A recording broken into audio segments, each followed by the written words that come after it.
Hello and welcome to the Federal. You're watching a very special series of interviews to mark 100 years of the Rashtriya Swayamsevak Sangh or the RSS.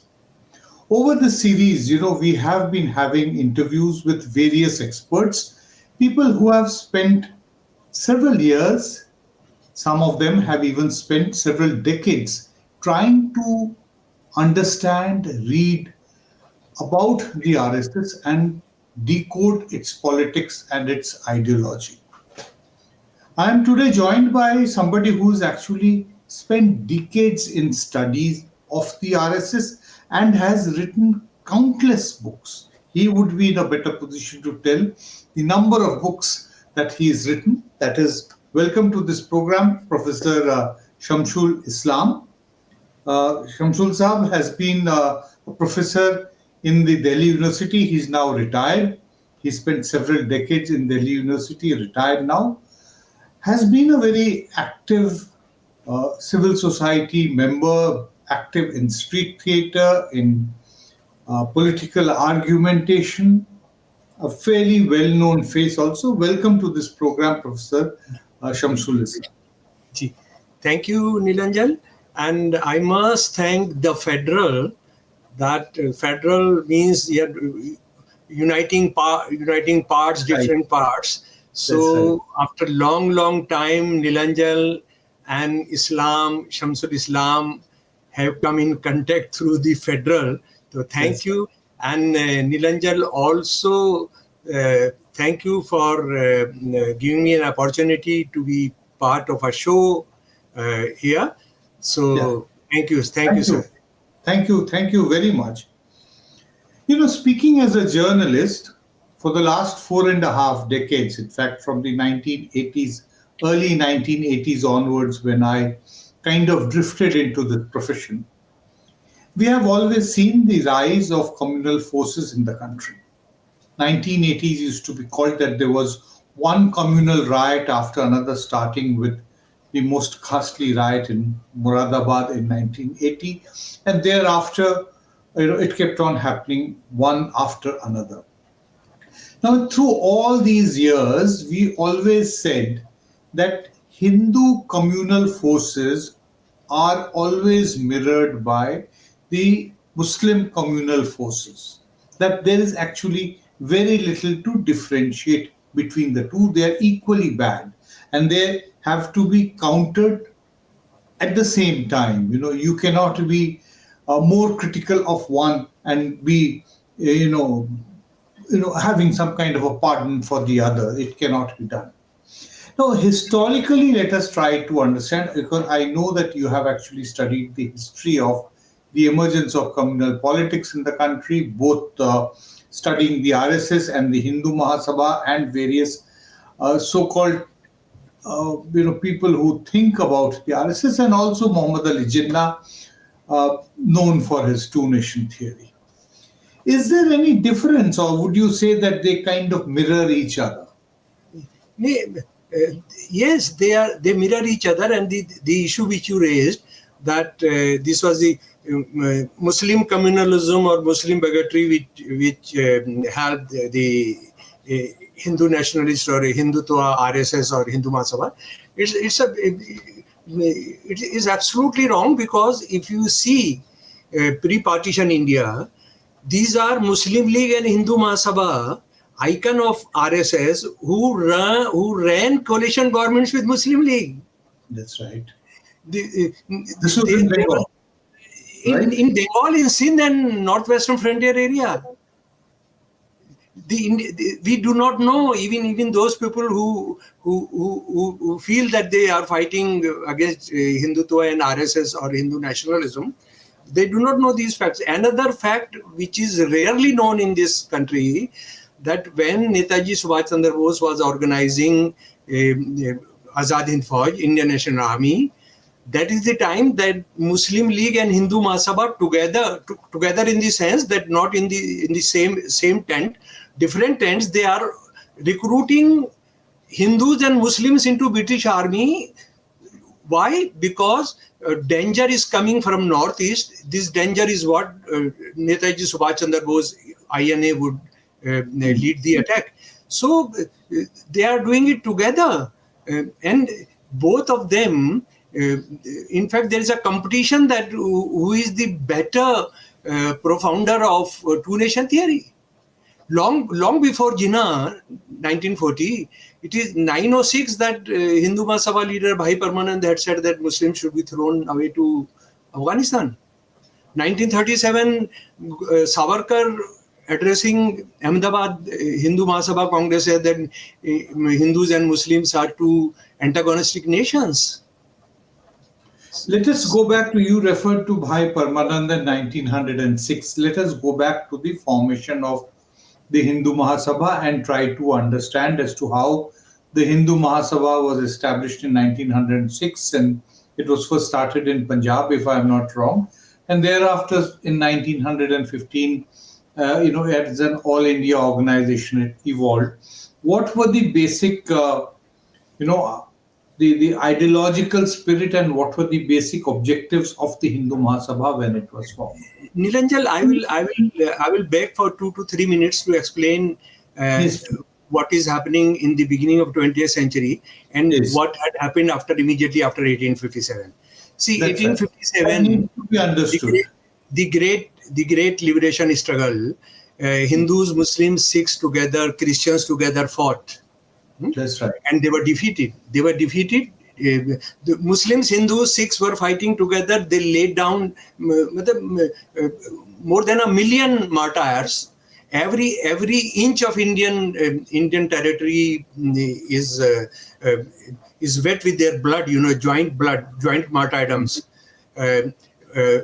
But they lost because there were traitors. Again, Hindu, Muslim, Sikh, Christian traitors who helped the British. On every side, especially the Nepal Maharaja, Nepal Rana.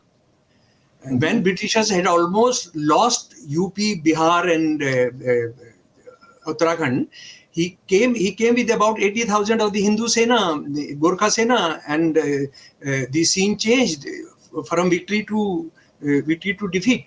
So after that, it was natural that bickering started between these two largest religious communities, Muslims and Hindu elite, Hindu high caste elite started saying, so we were not partied, this was done by Muslims. Muslim elite started saying that no, we were not partied, the Hindus did it. There are books, narratives penned in 1857, 1858, 1859, where arguing, for instance, Pandit Kanhaiya Lal of UP, Apna Sar Sayyad, that Muslims were not there. Kanhaiya Lal saying that we were not there. Even Bankim Chandra Chatterjee, that these were the Gunda elements and these were anti-social elements who did this, and Hindus were not there. So at that time, it has almost taken about 50 years. So beginning of the 20th century, again, India is taking a leap towards anti-colonial struggles. What is happening? I'll just cite few examples. Jallianwala Bagh.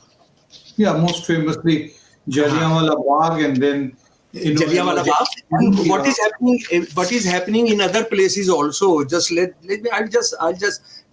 These aspects are very important. If you do not know that, then how did they take birth? How did they come out from their holes, red holes? So we will not be able to understand. So Jallianwala Bagh, 1,000 martyrs, but Hunter Commission says no, only about 400. And they give the data, they give their religions, they give their peshas, they give their villages. The Hunter Commission gives their addresses, that around 200 Hindus, 96 and around 90 Muslims. 1919. And then another example, another incident we must remember, that this is a Kakori action. That Ashfaqullah, Ramprasad Bismil, Bhagat Singh, Manman Nath Gupta, Rajendra Lahiri. But wasn't that a bit later? No, it is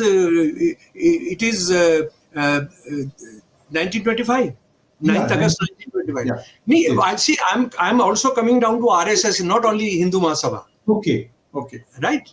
okay. I'm just I got confused about the uh, time period that you are talking about. Gigi, because at the time the things are not very crystal clear when he said that Muslims should be forced to Afghanistan, because it is 1925-26 when Hindu nationalist forces become very aggressive. Right. When Bhai Parmanand said in 1906 is an autobiography, no one give any consideration. No one Okay. give any thought of it. But in 1925-96, the things have changed. Then what is happening? That B.R. Ambedkar has found Bahishkrit Hitkarni Sabha. Naujawan Bharat Sabha has come into being. Right? Communist Party of India has been formed. And very important, Periyar's self-respect movement 1924-25 is coming. So India is again, Indian masses, India as a nation is again preparing to challenge colonial masters. That is the time when they mobilize their henchmen, their Muslim henchmen, their Hindu henchmen, right? And since we will be discussing RSS and Hindu nationalism, so and it was no shortage of that Muslim nationalists did not come up. They also came up. That is the same time. Right. 1906 Muslim League is formed and other things. Yes. So it is in this background that Britishers need again some people to play divider to help them in divide and rule thing. And RSS comes up, Hindu Mahasabha becomes very active, Muslim League comes up. Right. Ji. Great. Now, let me try to understand from you. It is often said, and in fact, even the RSS accepted, that the initial people who set up the RSS in 1925 were inspired by the writing of Vinayak Damodar Savarkar. He wrote this very slim booklet, also it is called, Essentials of, Hindutva. That is the kind of book which was there. And then, after a few years, it basically got a slightly different name. Now, you say that even in the Savarkar's writings, there is mention of Hindus and Muslims being separate nations. Can you actually elaborate on this? No, that is true. That and interestingly, the book Essentials of Hinduism, then Hindutva, that was authored author was a Maratha. Yes, it was a pseudonym.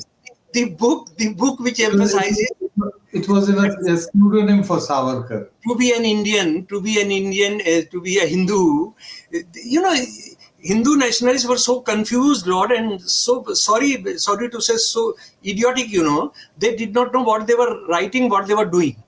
But anyway, because Britishers needed that, and in their game of Hindus and Muslims fighting with each other, so all those idiocracies helped them and to grow them. See, before Hindutva, I would like to add that the person who founded RSS, Hedgewar, in 25.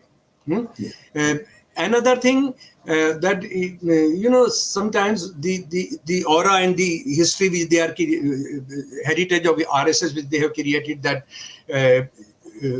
on the day of Dasera Victory Day, then that was the day when RSS got together and it's a lie. And let me also share, Nilanjan, share with friends that I'll be relying only on RSS documents, nothing from any critic or any book or any narrative which is against RSS. RSS narratives, RSS biographies of Hedgewar say that the name was decided in March-April 1926. 26, yes. 26. That is true. But we can say that they at least got together on, that is not disputed, that they got together and decided that we must do something together. It was a very small group of people who were formed. So that is why the Dashera of 1925, 27th of September, this year falling on the 2nd of October, that is why it is celebrated and observed as this thing. But, I want to understand from you, I have read your articles, I've heard you speak, where you have said that Savarkar was also pioneered the idea of two-nation theory in some ways. I want to understand from you what was his argument? Savarkar's argument was in his book 1923. He was supposed to be under British custody, but he wrote that book. He was allowed to write that book. He wrote it in jail, and then it was. He was allowed. He did not write in jail. I think he was sent out from jail by the British, because at the time they had understood his utility. And what was his utility? He talked of that in his mercy petitions also. Yes, he has. Which are not mercy petitions, but is surrender petitions, right? So, but I would like to go ahead with what you have raised the issue. Yes. See, he's the person who gave the most elaborate theory of two-nation theory, that Muslims and Hindus are two different people and they cannot live together. They are antagonistic nations. Let me also, Nilanjan, add here that Hindu nationalists of Bengal are the first people in 1880s, 1890s that Hindus and Muslims are two nations, and India is an Aryan nation, and homeland of Brahmins. But and Sir Syed also had started saying that Hindus and Muslims are two nations, but they are not saying that they cannot stay together. By the time of 20th century, when Bhai Parmanand comes, or this person comes, Hedgewar, or you will be surprised, you will be shocked to learn Lala Hardyal. Lala Hardyal, Lajpat Rai. They say Muslims should be thrown to Afghanistan. There should be Shuddhi of all Muslims. Otherwise, the future of the Hindu generations would be at stake. So now it has gone over to another stage that Hindus and Muslims cannot stay together. This is what Jinnah borrows in 1940. No, what you are saying is that they had argued, right from Bhai Parmanand onwards, that they argued that Hindus and Muslims cannot live together. They are two separate communities of people. That is why that they must separate. So were they saying that there should be a partition of what they considered to be India at that time? Yes. Lala Lajpat Rai wrote a series in Hindustan Times, 1925. That saying what? We will not give one Pakistan, 2, 3, 4 Pakistan. Wherever Muslim majority, substantial Muslim majority is there, we will give them a Pakistan. He was using the word Pakistan. He even suggested we will give a Pakistan in Bengal also. But had the idea of Pakistan been established by the 1920s? Iqbal is there. Iqbal, but when Iqbal talks of idea of Pakistan, or before that Rahmat Chaudhry Rahmat Ali and others, but these are individual ideas. These are not organizational ideas. Later on, that Hindus and Muslims cannot stay together. It is an organized idea, and you were referring to Hindu Mahasabha founded in Punjab. In fact, it's what first founded. The first nucleus of Hindu Mahasabha was in Bengal. They established a paper. Then they asked all Hindu provinces to join that organization. So Hindu Mahasabha developed. Hindu Sabha turned into Hindu Mahasabhas. But isn't this paradoxical that you say that in Bengal the idea of a separate organization for the Hindus came up, and the idea of Hindu nationalism, or as two-nation theory came up in Bengal. but there was also a tremendous amount of protest from the people of Bengal to the British proposal to partition Bengal in 1905. After all, there was actually a mass protest on both sides of what is now the border. So how does one explain that? That despite the sentiment being raised there, as far as people were concerned, they were opposed to the idea of partition. Nilanjal, in a fluid situation, and especially when imperialists are there to divide everything, and find anything which can create division. When you are there, so many things are happening. So many things are happening simultaneously, and you cannot explain one that the other thing was happening, why it was happening. All these things will continue happening, right? Let's take Pakistan. Pakistan made in the name of Muslims, holy land for Muslims, but Bengali Muslims, what did they say? No, we are not part of it. So it's not that one mainstream thing or one thing you introduce, so everything will happen in accordance with that. No, that does not happen. So many things are happening. Bengalis, see, Bengal partition, that also got converted into a communal Hindu-Muslim thing, and Hindu nationalist. Eventually it did, but initially there was actually a lot of unified protests from both sides. It didn't happen because mass organizations were not there. Anyway, to move a bit further, there's something which you referred to previously, that Savarkar and also Hedgewar, they were not really interested in fighting British colonialism. No, they were not. Can you just, list out, the occasions where they were actually siding with the British, especially the role of these two organizations during the Second World War, when it becomes most stark? Friend, I will begin. What was the logic that Savarkar or Hedgewar was giving for asking Hindus to enlist in the British Army? That's interesting. That's very interesting. Hedgewar was a Congress leader. Vidarbha Congress Committee's General Secretary. He was in Congress. He was also a key member of the organizing committee.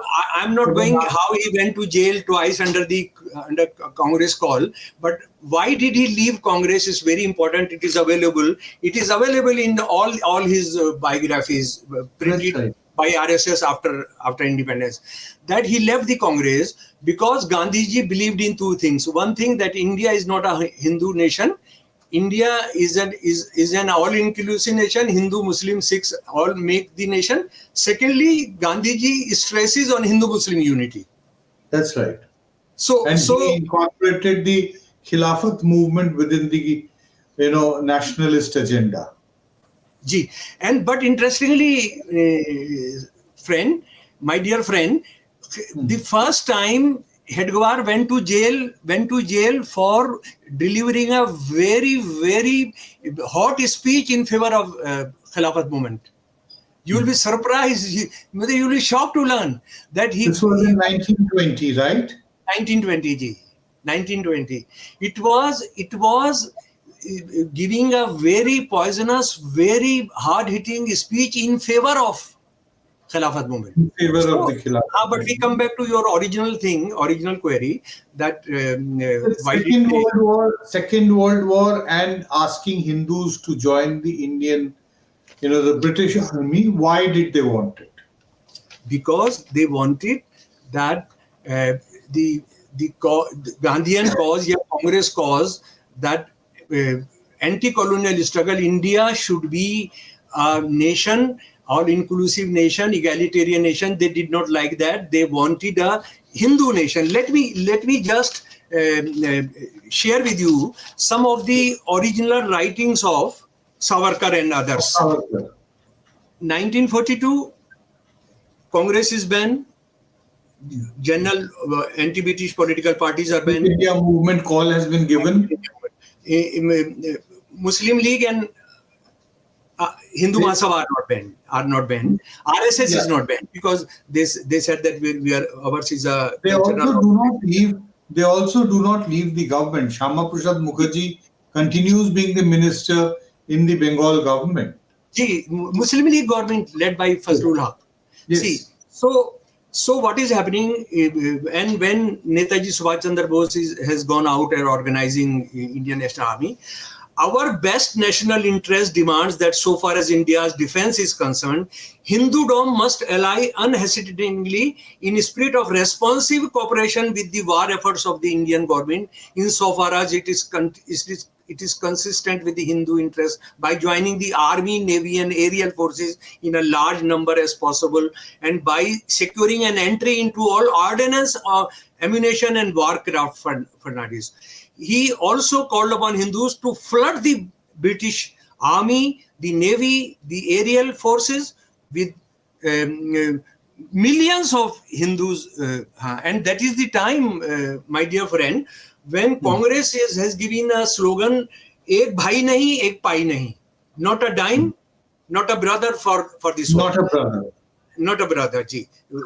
That is the time we So say. that means we are not going to contribute financially, and we are not going to add to the muscle of the British Army. And another important thing which is happening simultaneously may look today to some people that this was contradictory, but it was happening. They are serving. They are organizing more than 100 recruitment camps. Hindu Mahasabha is organizing under its banner, and Right. he admitted in one of his addresses that Hindu Mahasabha could get recruited 1 lakh Hindus. Okay. Muslim League is also separately organizing. They added like 50,000 Muslims to the British Army, and this is the army which will massacre Indian National Army cadres in Northeast when they attack. Achha, another thing is what is happening. At the same time, is the Muslim League or Jinnah also calling upon the Muslim society to enlist in the British Army? It's 50,000.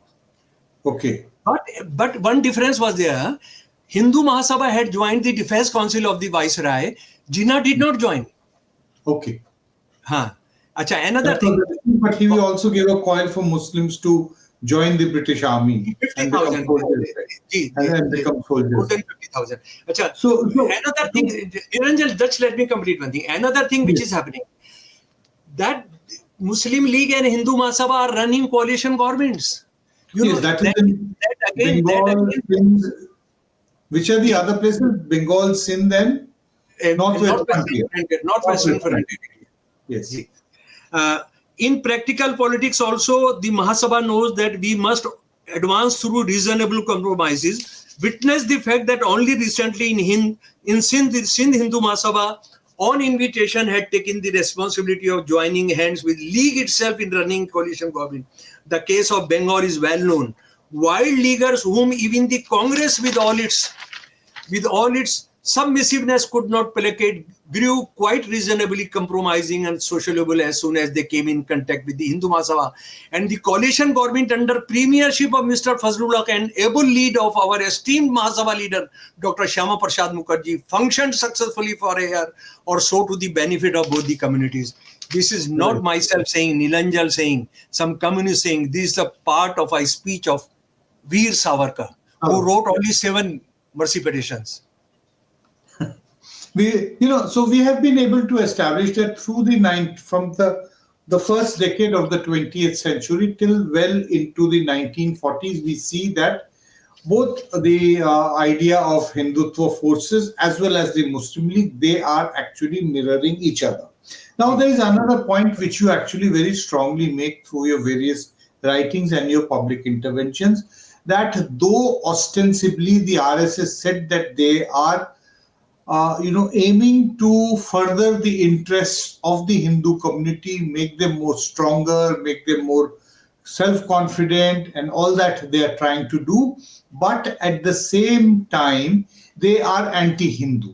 I want to understand your arguments on this, that why do you say that RSS is anti-Hindu? It was anti-Hindu and it continues to be anti-Hindu till today. I want to understand. Not my argument. I am simply putting argument of the Savarkar ditto, their words, and Yes. Hedgewar and Yes. Golwalkar. Right. Savarkar writes in his book, the Hindutva.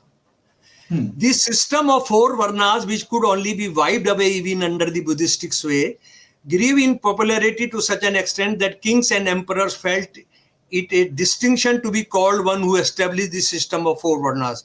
Reaction in favor of this institution grew so strong that our nationality was almost getting identified with it. Manu Smriti, another place he writes, Manu Smriti is that scripture which is most worshipable after Vedas for our Hindu nation, and which from ancient times has become the basis of our culture, customs, thought and practice. Today, Manu Smriti is Hindu law that is fundamental. Another place he says, all the caste system has done is to regulate its noble blood on lines believed and on the whole rightly believed by our saintly and patriotic lawgivers and kings to contribute most to fertilize and enrich all that barren and poor without famishing and debasing all that was flourishing and nobly endowed. Directly copying from fascism and Nazism. That purity of the blood by high caste, by casteism, confining high caste to themselves and not allowing other lower caste. For them, for Brahmins, even Vaishya and Thakurs were also lower caste. So they did not allow to pollute. So what happened has done regular noble blood.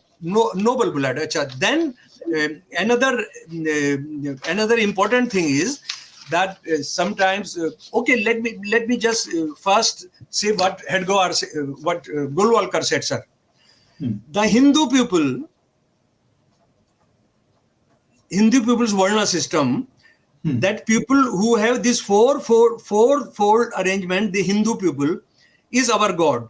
This supreme vision of Godhead is the very core of our concept of nation and has permitted our thinking and given rise to a various unique concept of our cultural heritage. I will cite one or two anecdotes from. I'll just ask you very specifically. So you are arguing that by justifying the caste system or saying that it is an ideal kind of a situation for the society to exist, that society is going to be in equilibrium if the caste system is continued and practiced by people, that itself is anti-Hindu because it is against one section of people. What we understand of Hindus today, what we understand of Hinduism today. And another important aspect is that when they are saying all this, we believe that Hindutva and we are our nation who defined 1939 books of Golwalkar that are fascist treatise. Both argue the basic. We are a nation who defined, 1939. Yeah. 1939. Where Golwalkar says that whatever Mussolini or Hitler did to finish off Jews, we must do that. We must do that in India to finish off Muslims and Christians. But the basic thrust of these two books, my dear friend, is that Buddhism destroyed casteism and thus destroyed Hinduism. See, for RSS, casteism or Hinduism are synonymous. For RSS, egalitarianism and Hinduism are antithetical. And 26th November 1949, Indian Constitutional Assembly passed the Indian Constitution. 4 days after that, the organizer, their English organ, writes an editorial, we want Manu Smriti. We do not want, we reject this. And do you want I should share some of the quotes of Manu Smriti here? No, that would not be Chapter 1, Chapter 2, Chapter 8, Chapter 9. You must see those plays. These are against Hindus. These are against Hindus. These are against Hindu women, not against Muslims, not against Christians. You referred to the question that these are against Hindu women. Now, let me ask you a question which is actually related to the RSS organization. It's called Rashtriya Swayam Sevak Sangh. Women cannot become member of the RSS. Ji. There is a separate organization, they say, it is called Rashtriya Sevika Sangh. राष्ट्रीय नहीं, राष्ट्र सेविका समिति. Rashtriya Seva Sangh. Sorry, my slip of the tongue. Yeah, सेविका. Sevika Sangh. Swayam Sevak and Sevika. Are these just the same word for different genders, or there's a different connotation to it? You know, if we say that that I am ignorant and I do not know anything, I have no knowledge of letters and words, so you can always say that what benefit RSS has been taking. See, Rashtriya Swayam Sevak Sangh means National Voluntary Corps. That's right. National Rashtriya Swayam Sevak Sangh. That's right. The women organization which was created in 1936 is Rashtra Sevika Samiti, a committee of the Sevikas who will serve the nation, who will serve Rashtra. Right? Right. So males are Swayam Sevaks, females are maid. If you translate that into English, that word is sometimes not allowed to be said. Right. The maids. Can be considered to be Dear friend, another thing. The males take a different oath. These Sevikas take a different oath. Male takes oath that we will do everything for Hindu nation. These Mahilas, the Sevikas take oath that they will take care of their chastity.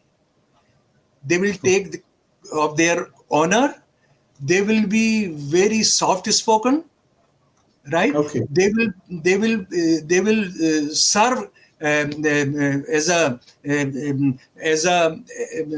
women. So as it is said, that as mothers and sisters and wives. Mother and sisters and bring up the families, grow the families. Ji. Yes. So that is the way you say that it is actually not allowing the women to get an equal status in the. I will now move towards the concluding part of our conversation by trying to understand this entire dichotomy which is there between Hindutva and Hinduism, which is there.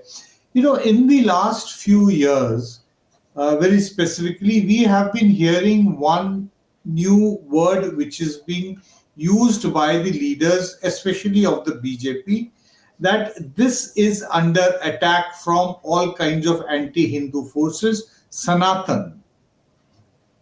Now, people do not understand the notion of Sanatan, yet they fall trapped to what they are saying, that it is being debunked, it is being attacked by those who are opposed to Hindu society.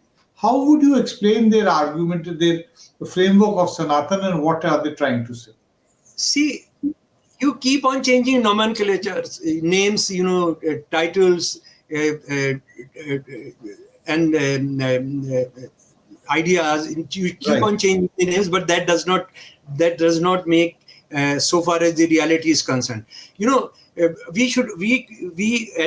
not have time to go into the debate of what is Sanatan, what is Hinduism, because Hinduism first time was used by Raja Ram Rai in 1928. Hinduism. Vivekananda said Hindu is not a religious term. Read his third volume. It's a religious term. It was given by Persians and Arabics, and it refers to people living in a particular geographical area. He said that all those who follow Vedas, they are Vedantists. They are Vedantists. Hindu has nothing to do. So now it has become Sanatana. The problem with Sanatan is they are saying that 5,000-year-old civilization India, okay, 5,000 is 10,000-year-old civilization है India का. तो हमने agree किया. So was there single source of Indian civilization? What shall you do of Tirthankars? What shall you do of both bhikshus? No, I agree with you that it is intensely problematic, the definition of India. In fact, in Savarkar, in his book Essentials of Hinduism, he does mention, the day when in the Ramayana, the story of Ram coming back to Ayodhya, victorious after defeating Ravan. that is when say that this is where actually the idea of Bharat Hindu is really fructifies, because this is where the celebration is there, and people who are from North India have gone to fight, and they are coming with the people from South of India who are the monkeys. That is what is the way it is described. So, and they are come. So, for the first time, for a particular event, there is celebration, united celebration by a variety of people, and that is where the idea of Bharat really fructifies. Savarkar actually puts it that way. So, in a way, it is demeaning towards people who are not in north of India. exactly. That is the way it is being said. So there are several problem areas, including this thing. The last one bit, which I would like to understand, to go back to that Jinnah, Savarkar, Muslim fundamentalism, Hindu fundamentalism. How do you explain, or what do you make out of the praise for Jinnah, which was made very controversially by Lal Krishna Advani when he went to Pakistan in 2005 and actually wrote that he was a secular leader? What was there in his mind when do you think he was, when he made that particular note? Of LK Advani. LK Advani. I'm just trying to understand why did he call. My dear friend is still alive. This question should be put to him. But I know one thing, that Jinnah, who became an icon of Muslims and Islam, he did not know namaz. He could not live even a single day without scotch. He enjoyed ham sandwich. No, those are all, personal matters. Let us look at. No, not personal matter, because these are not the personal matter. But the thing is, the icons of Islam, Pakistan, so that kind of that. No, what I'm trying to understand, that why did Advani praise Jinnah? What was there in it? He also believed in two-nation theory. They are also a believer in two-nation theory. Okay. That is the companionship. That is the companionship. Okay, that is fairly well succinctly put, that Advani went and praised Jinnah in Pakistan because Jinnah and the others of his ilk also believed in even Jaswant Singh. These people also believed in it. Well, you have explained quite a bit about one point. एक minute का point रहता है. That's very important, because the Federal is from South India. No, it is not. It has its headquarters in Chennai, but it is very much a national media organization. It is not limited to. Okay, let the whole nation know that how Golwalkar denigrated not only South India but also North India by saying that 17th December 1960 he is inaugurating a seminar at Gujarat University Ahmedabad, Social Sciences Department, and he says that see what crossbreeding we did in the ancient India.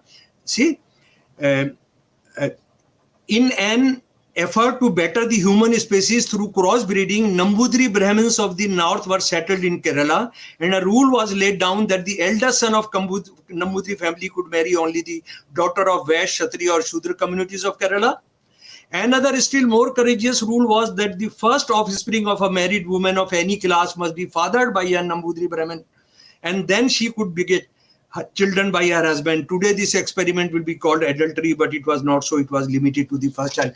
Can you believe RSS most prominent ideologue saying that we improved the race of these South Indian Hindus by forcing the brides to have first child by a North Indian Brahmins? These are criminals, my dear friend. They are criminals.